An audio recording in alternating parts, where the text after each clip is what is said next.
Hoop Heads podcast is brought to you by Head Start Basketball. Hello and welcome to the Hoop Heads podcast. It's Mike Klinzing here with my co-host Jason Sunkel. Today, Jason and I are going to be discussing how the game of basketball can lead to a lifetime of success. And one of the things that we really believe here at Head Start Basketball is that the game should be a vehicle not only for teaching the game, but also for teaching life lessons. And that's really what it's all about, Jason, because what it comes down to is most of the kids that we work with and that any coach is going to work with they're not going to end up as NBA players. So we really want them to prepare for their life in the real world. And if we can use sports and basketball in particular as a vehicle to accomplish that, that's really what we want to try to do. Yeah, that's how I always approach with my team. I always tell them, we're more than likely not going to be NBA players or EuroLeague players, but really what we can learn on the basketball floor can translate to more than just, basketball. It can translate to your future job. It can translate to the classroom. And I really think it's important to highlight that with kids because I think, they look at the NBA as where they want to go or they're going to be that good of a player. But realistically, it's probably not going to happen. But we can still accomplish great things and we can set them up for the rest of their lives. I agree completely. We want kids to learn from their practices, from their games, from the tournaments, from all the things that we do out on the basketball floor. We want them to learn much more than just basketball from us. So let's go through 10 lessons that we can learn from the game of basketball that can be applied to life in the real world. Number one, we can learn how to be a leader. Almost every team, whether we're talking about a team in the business world or we're talking about a team in the sports realm, are more successful when they have good leaders. And of course, usually the coach ends up being the leader initially, but really the best teams, especially as you go up in age, the best teams typically have players that serve as the leaders. So they're the leader in the locker room, they enforce the team culture, and they really lead the team to the success that the team ends up having. So I think it's a very important skill for all of us to make sure as coaches that we're giving kids a chance to be leaders. Maybe just that's allowing them to put together the teams, or that's allowing them, I know you mentioned in another podcast about having some of your players pick out the drills that cover a particular skill. And those are ways that, again, we as leaders give our kids the power to be able to lead in their own way.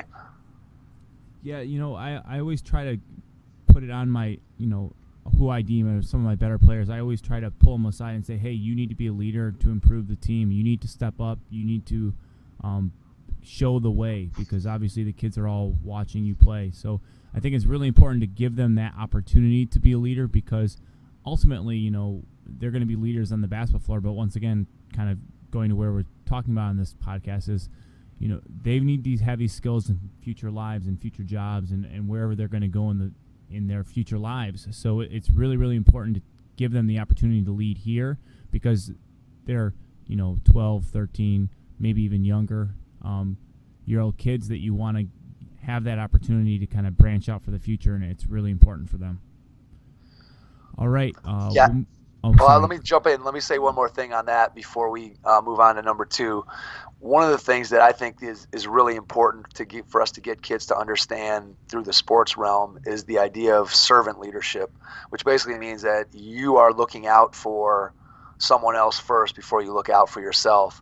And that ability to put others before your own needs is something that if we can teach kids that through the game of basketball, then when they get out into the real world, they're better able to serve and pour into others. And we all know that our lives are much more enriched when we're doing things for other people than we are when we're selfishly doing things for ourselves.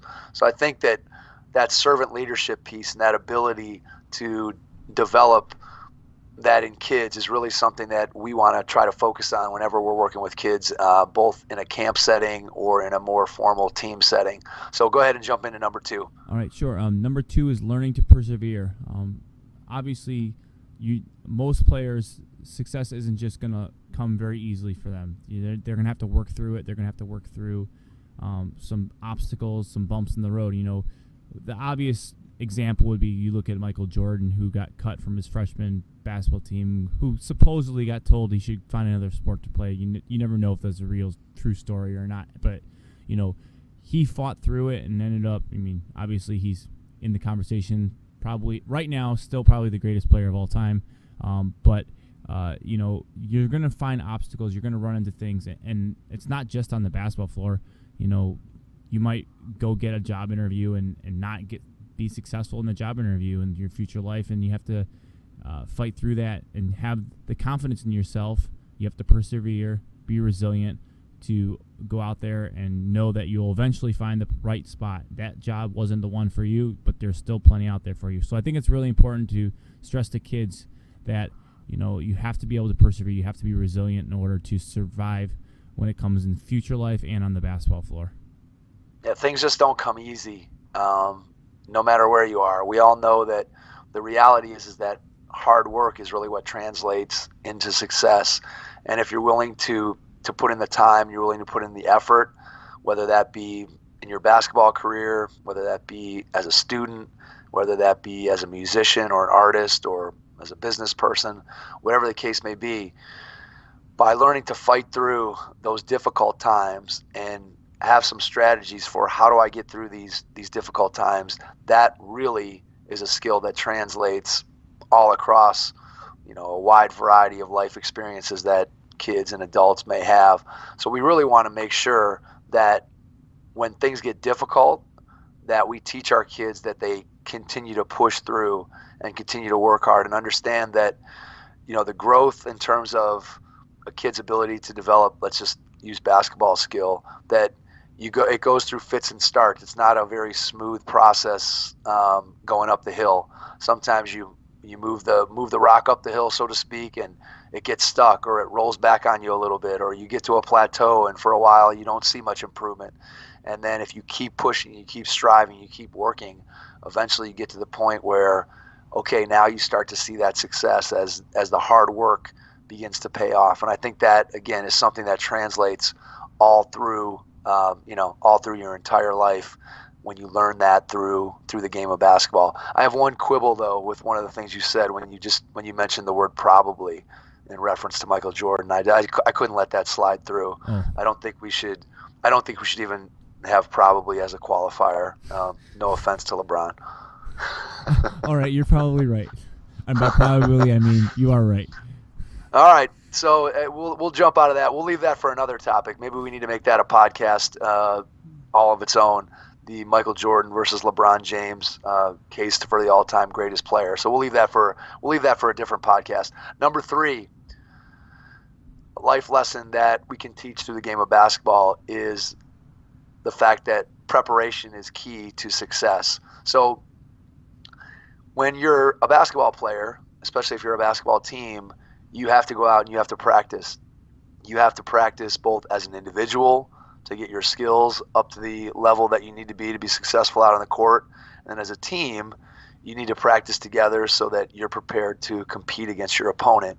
And I'll just say this, that one of the things that strikes me the most about this particular topic is that if you don't prepare, whether it's for a basketball game or whether it's for something at your job, if you are not prepared and then you go into the game or the meeting or the speech or whatever it is that's about to happen, you feel a lot less comfortable than you do when you're prepared.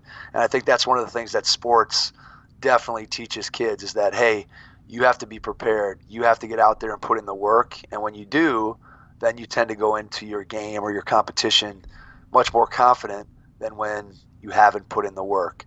And so preparing for success is definitely one of the things that I think basketball does a great job of teaching kids.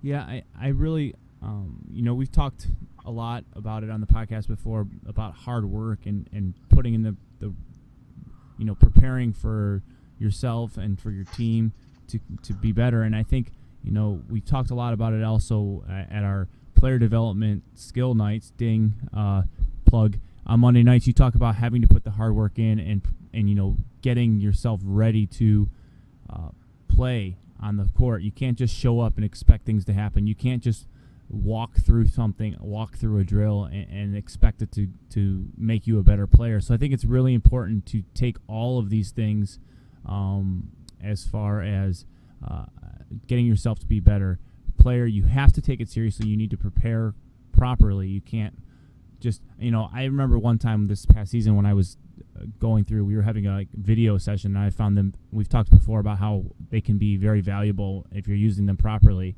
A few of my kids were not using it properly. They were goofing around, laughing at things that were going on the floor instead of taking it as a critical learning tool.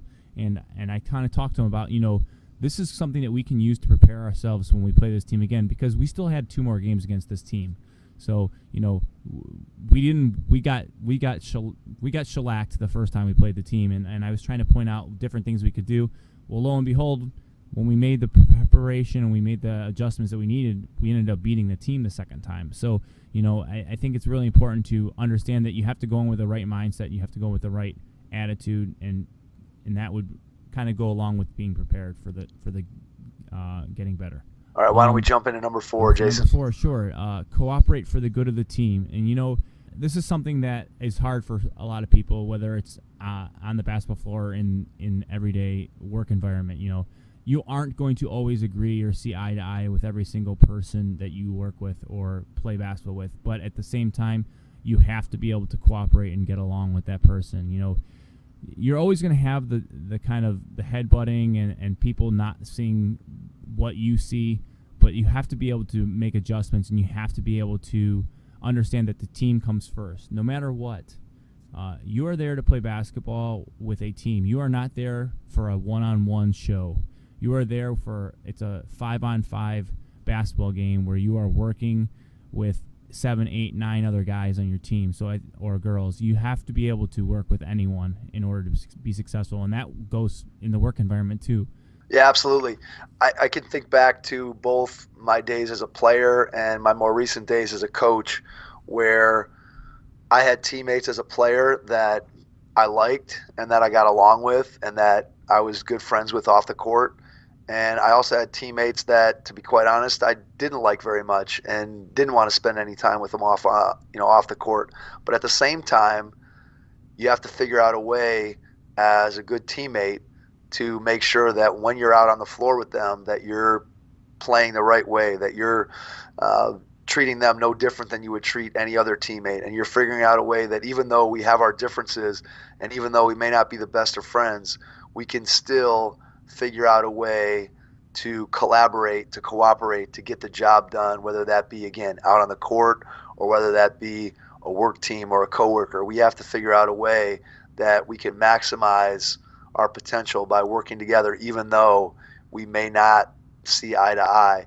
And that's a skill that I think basketball, again, does a really, really good job of teaching to kids, because we all know that if you have one player against 5 or 5 individuals against one team of 5, that team of 5 is always going to come out on top, because when you have a team that's cooperating, that's getting along, that's working together, that team has a much better chance of being successful than the team that's made up of 5 individuals who each have their own agenda. I've seen it too as a coach, where you've had some teams that are super close. The practice ends, game ends, and everybody's hanging out. And conversely, you have teams where everybody kind of goes their separate ways when the last speech in the locker room is done. Everybody gets in their car, or everybody gets picked up and goes their separate ways. And both teams, I've had teams that have been successful both ways. I've had teams that have been unsuccessful when you had people going different directions. So I think it's critical that we understand and help young people to know that we want them to get along. We want them to learn how to work with all different kinds of people.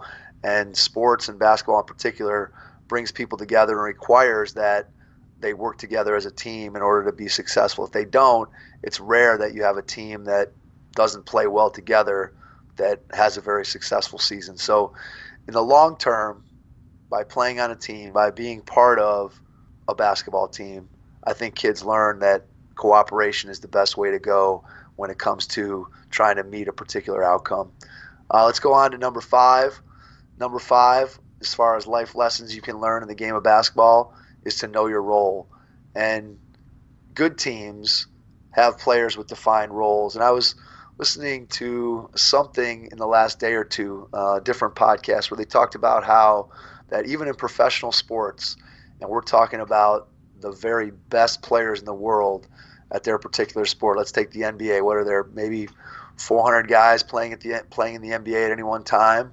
Of those 400 guys, 370 of those people are probably role players.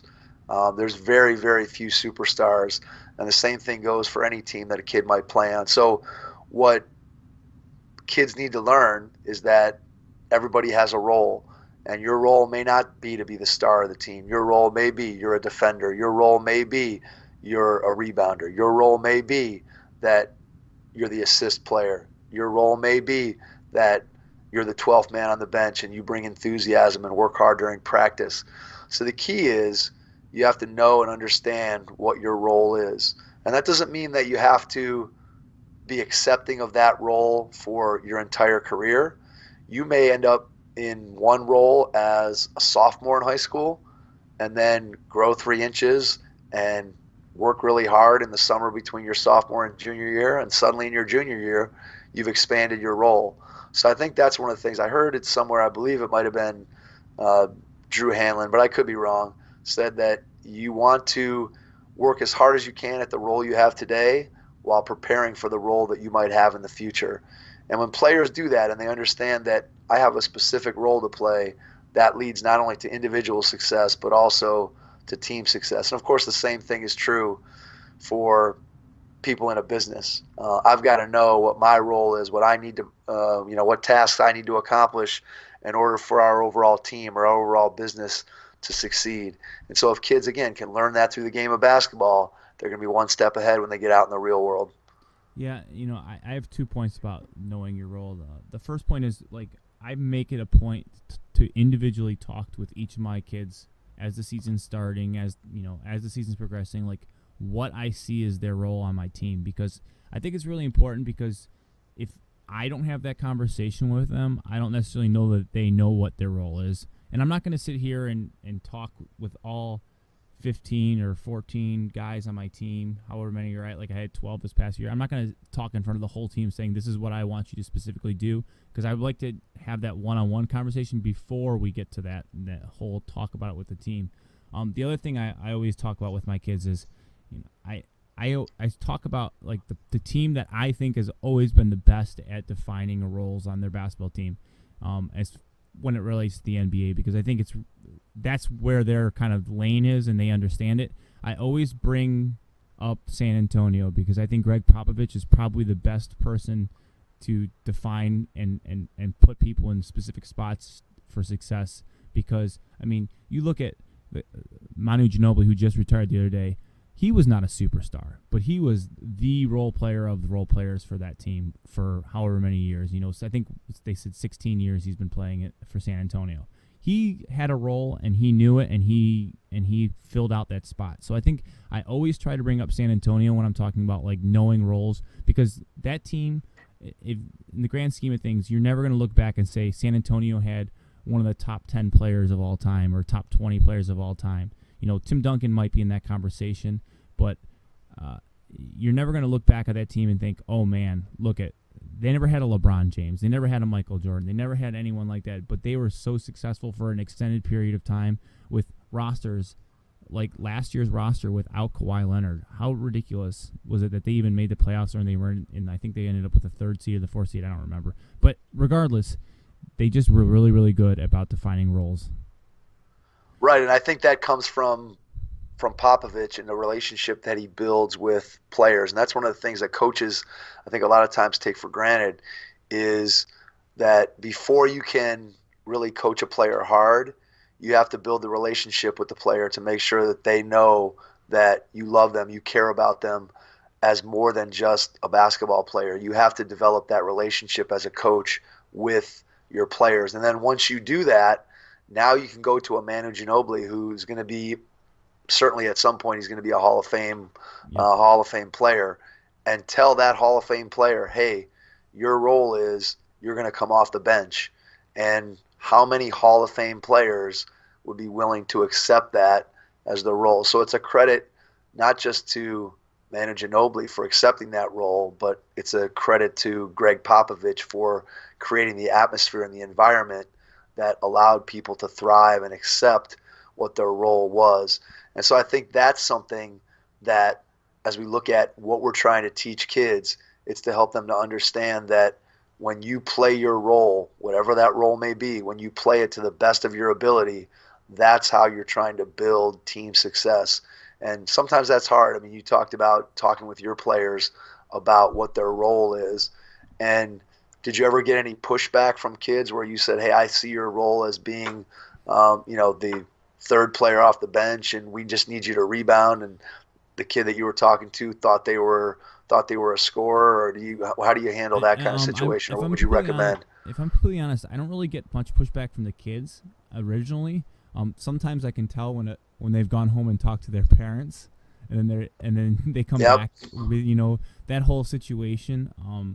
And I like to be as transparent with the kids as I can, because I don't like to sugarcoat anything when it comes to, like, if I tell a kid that he's probably going to be like the first or second guy off the bench, and he's not happy about that, I try to say, well, listen, here's what you need to do to not be the first and second guy off the bench, and here's what you need to do to be a starter. I'm one of the other people when it comes to, like, dealing with my lineups. I will not set in stone my 5 best players have to start every single game, because I don't think that's necessarily the best thing for the team. But I just kind of lay out to them, I have real conversations, I guess, and I say, this is what you need to do. If you're not happy with your situation, then you need to do this to be better. And I think 99% of the time I haven't gotten any pushback when I put it that way, because I'm like, I'm not just going to, because you're complaining, I'm not going to just give it to you. You're not right. It's what you're describing is you're describing communication. I mean, you're communicating with the player, and I think, again, when you're telling the truth, then kids, adults, people can. Somebody does something and then doesn't address it, doesn't come out and have the conversation, where we run into trouble. So that gets that communication, in terms of communicating what someone's role should be, is, I think, critically important to helping kids to understand when they're part of a team that what their role is, and more importantly, probably why their role is important. Yep. All right, let's move on to number 6, and it would be set goals. And I don't know, a previous podcast I kind of talked about what I do with my kids. Like, I have them set an individual goal, and I have them set a team goal, because I think it's important for them to set individual goals and set team goals. And I didn't talk about exactly what I do with those. I have the kids set individual goals and team goals, and then I'll, like, practice or two later, we'll read them to the kids, but I don't tell the kids who said what goal for the team and for the individual, because I think it's really important for me. I kind of draw some camaraderie there, because I tell them, look, at all these team goals are pretty much the same. Like, become a better basketball players, become a better team. Like, a lot of the times they don't even know that their goals are going to be the same or alike, and it helps build a good foundation and relationship with the team, because they have even more in common than they thought. And I think that setting goals will make the kids play better, because if they want to get there, if they have short-term and long-term goals, then they will aim to be there and aim to get better. And if they see progress occurring, like, they say I want to score 25 points in the first 3 games, and they score 14 points in the first game, and then 6 the second game, they know what their goal is to do in the third game, but at the same time, they can see that they're making progress towards that specific goal. And I think it's really important, like I said in the previous podcast, that they have to have short-term and long-term, because if they just have a long-term goal and they don't see any results early, they might become discouraged and not feel as good about themselves as basketball players. Yeah, having goals, I think, is important, because if you don't have one, then you really don't have a purpose in mind. And there's a lot of research out there that if you don't have a purpose and you don't write down your goals, that you just tend to float a lot more aimlessly. So if we think about that in terms of a basketball player trying to get better in the off season. If I have no goals of what I'm trying to accomplish, so say I was working on, I want to be able to shoot 38% from 3-point range next year as a high school junior. Well, that's a pretty specific goal that I can go out and I know what I have to work on in order to accomplish that. If I just go out and say, I'm trying to get better as a shooter, well, what does that mean? And so I think the more specific we can be with our goals, the more we can make sure that those goals are top of mind when in whatever it is that we're doing, that's going to help kids to understand the value of those goals. Again, as you just described, when they see these little checkpoints that they go through as they're practicing, as they're going through their season, those are little small wins, little small motivators that help kids to keep going down that path of continuous improvement.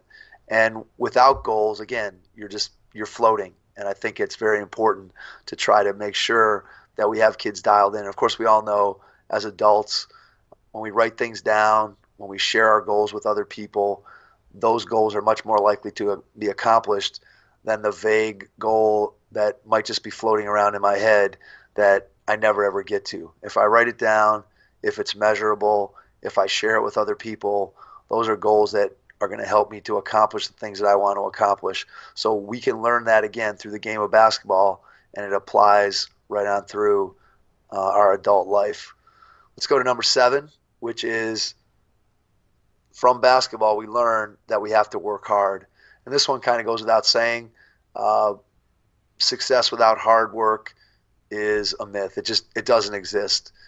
We talk about people who are talented. We talk about people who maybe have some natural genetic gifts, but even those people, if they don't work hard, they're not going to have success. It doesn't matter what skill set or physical tools someone was born with. Certainly a LeBron or a Kevin Durant were born with physical tools that you and I certainly don't have. But yet, those two guys, and along with most players in the NBA, worked extremely hard to get to the position where they are. It doesn't happen overnight. Success is not an accident. It happens as a result of the repeated effort, day after day, week after week, month after month, year after year, of putting in the time, working on first the basic fundamentals, and then adding to those basic fundamentals till you finally get to a level where you're capable of playing at the highest level for you, where you've maximized your potential. And certainly for some of us, that ceiling is at a certain point. And for others of us, if we have great genetic gifts, we can advance higher up into, we can advance higher in the game of basketball. But without hard work, none of it happens. Yeah, and we've talked a lot about this, so I'm not going to kind of expound on it that much. But I think it's really important to note that you have to work hard, not only at basketball, at anything that you do. I mean, we talk about like getting a job. You want to be a successful person in the workforce, you need to work hard to do that. You can't just show up and expect to get the job at the interview. So I think ultimately the story of this is you just need to work hard all the time in order to be successful. Number 8 is to strategize. And this is something I kind of touched on a little bit earlier too. You need to come into a game and be able to make adjustments. You need to be able to strategize in order to win the games. You lost to a team the first time you played them. How are we going to go about beating them the second time we play them? How are we going to make adjustments to do that? And winning teams have to be able to do this over the course of a season, over the course of a game. You might go in at the first half and do really, really poorly, but the coach can come out and make adjustments and come back and win the game, or at least make it a competitive game. So I think it's really important to be able to strategize and go into a situation knowing what's going on. Like I talked about earlier with the video session, you need to be able to take that moment of looking at the video, watching the video, take it seriously and say, what could have I done better to make my team better? What could have I done better to make us more successful? So I think that's really, really important to understand that, and obviously that's going to translate into the real world later in life. You need to be able to take strategies and improve your performance at the job.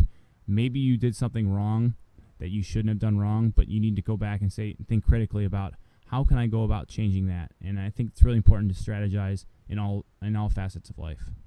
Yeah, so what I hear you saying is you need to be able to adjust and think on the fly, because in the real world, we know things come at us.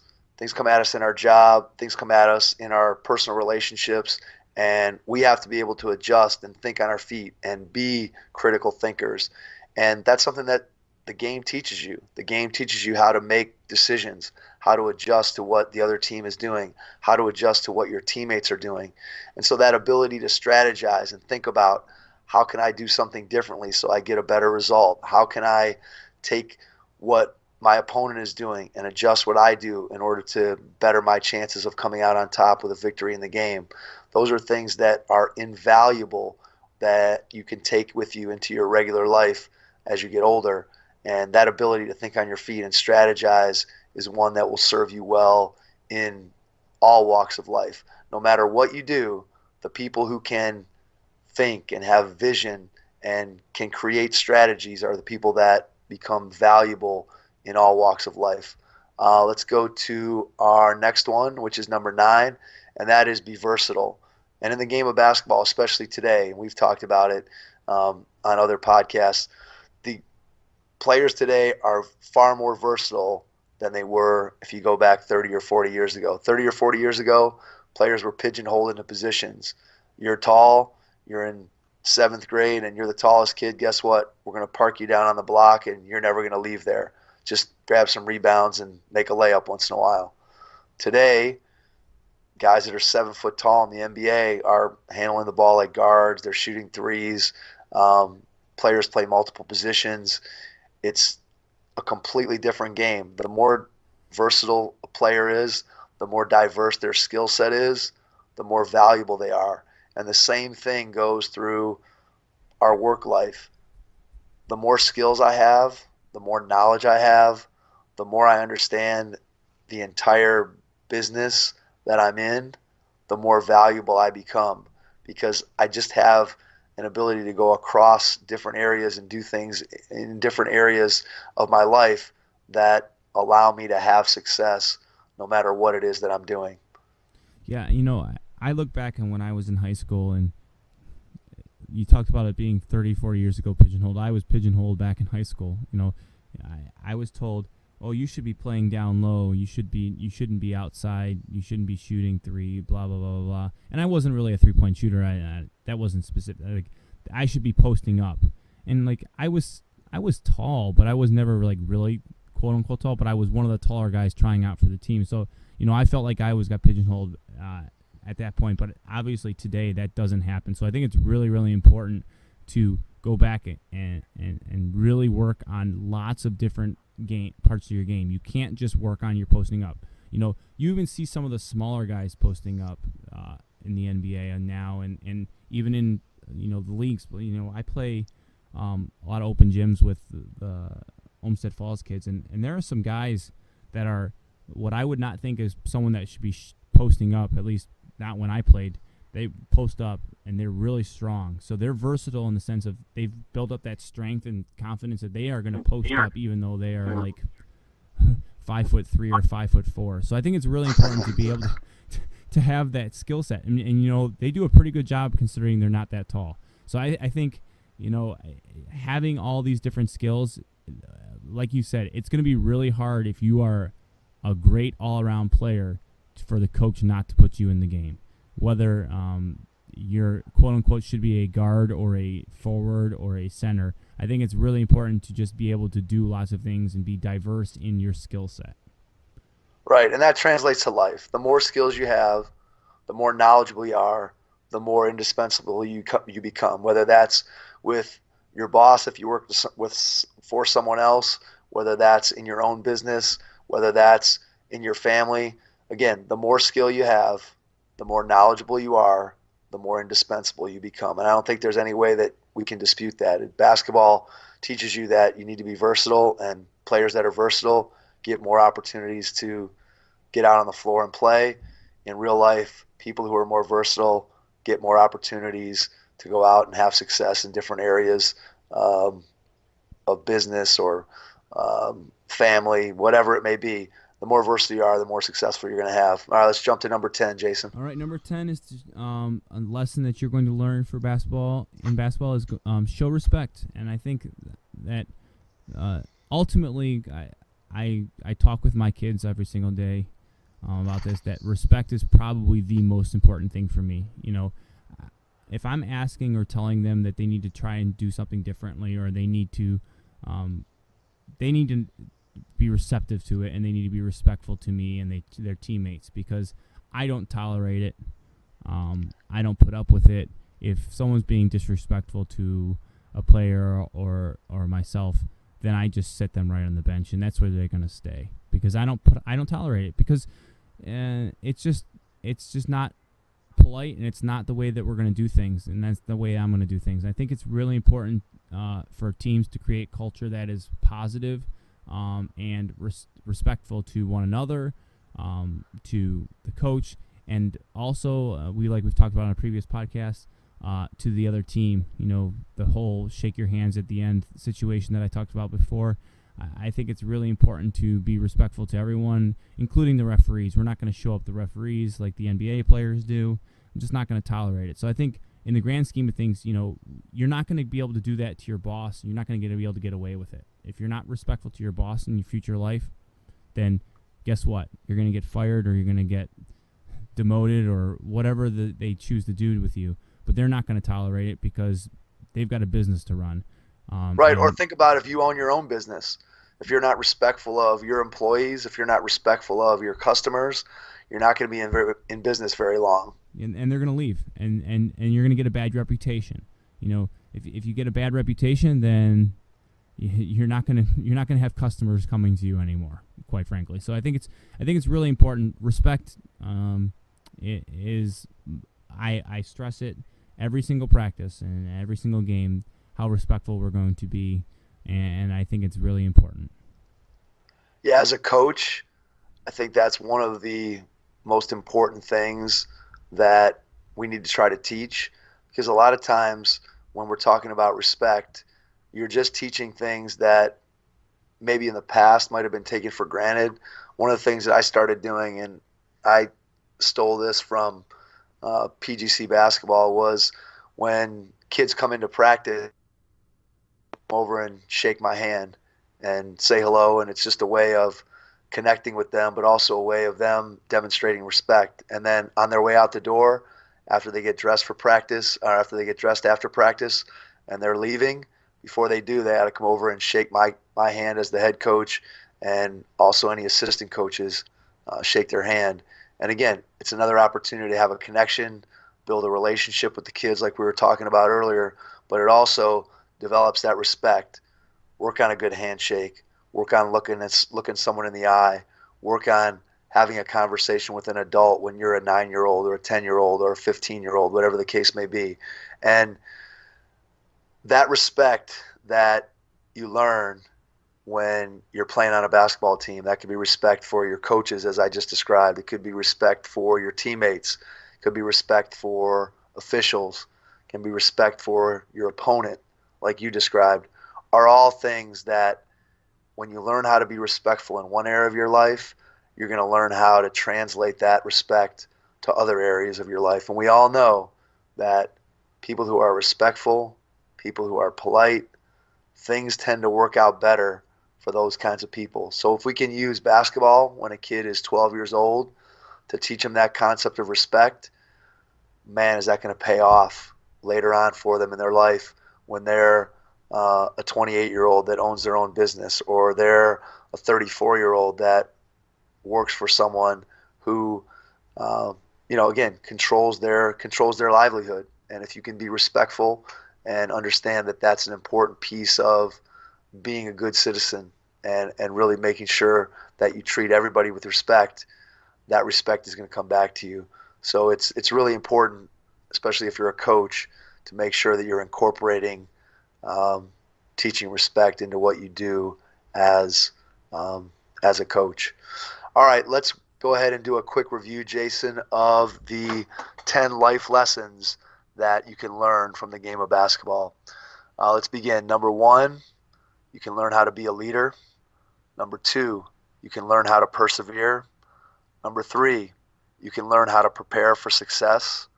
Number 4, you can learn how to cooperate for the good of the team. Number 5, you can learn how to know your role. Number 6, you learn how to set goals. Number 7, you learn how to work hard. Number 8, you learn how to strategize. Number 9, you learn how to be versatile. And finally, number 10, you learn how to show respect.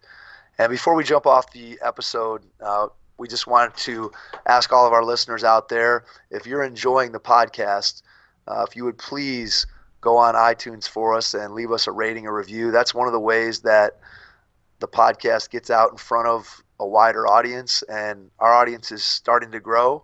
But if we could get our listeners who are enjoying the podcast to share, Jason, I think that would be a tremendous help as we try to get it out to more people. Yeah, they can also go on SoundCloud and Stitcher for Android listeners and follow us there. We've got a lot of great things coming up. We did our first Get Schooled post last week. We're going to we have some great coaches lined up in the next few weeks that both Mike and myself are going to sit down and interview local coaches and some other people from other cities and states that are going to talk that aren't coaches but are going to be really beneficial for us to kind of pick their brains, kind of like what you did with your previous podcast with Alan Stein, and that's just a little sign of what's to come. I think that we've got lots of great things coming. Yeah, we're super excited about the guests that we have. So you're going to be looking to watch for that in a little bit. We got a lot of new episodes, a lot of good, interesting guests, a lot of great topics that we're going to be discussing. So hopefully you're finding a tremendous amount of value in the Hoopheads podcast. We certainly want to thank you for joining us. We value you as an audience, and we're excited for what's to come. So thanks for listening, and we will catch you on the next episode. Head Start Basketball is excited to announce their new Player Development Academy classes. This offers Cleveland area players a unique opportunity to improve their basketball skills. Regardless of a player's age, skill level, or position, training with Head Start Basketball will elevate their game to the next level. All player development classes will be held at the Strongsville Recreation Center on Monday evenings. During your child's first class, we will evaluate his or her ball handling, shooting, and agility. We will discuss your availability and schedule to ensure we have them in the right class for their development. Players will be evaluated frequently to ensure they are training in the proper class for their current skill level. For more information about this class, please visit headstartbasketball.com. Thanks for listening to the Hoopheads podcast, brought to you by Head Start Basketball.